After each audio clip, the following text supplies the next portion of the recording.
បានសួស្តីបងប្អូនទាំងគ្នាចឹងខ្ញុំមានបាយក្តាំង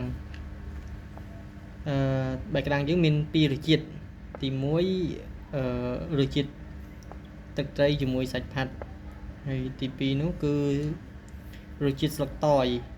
ហើយដាក់ជាមួយសាច់ផាត់ជាមួយខ្ញុំសាករសជាតិឲ្យបងប្អូនមើលថាមានរសជាតិបែបម៉េច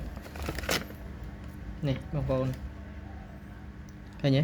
បាយក្តាំងយើងធ្វើមកពីអង្ករត្នោតអញ្ចឹងរសជាតិវាស្រួយដោយសារយើងយកបំពងហើយយើងដាក់ជាមួយសាច់ផាត់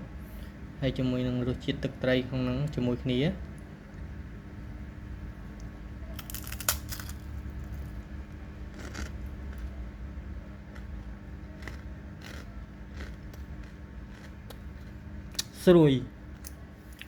ស្រួយហើយមានរសជាតិទឹកត្រីហើយជាមួយសាច់ហ្នឹងឈ្ងុយពេលដែលខ្ញុំហូបទៅកាន់តែជក់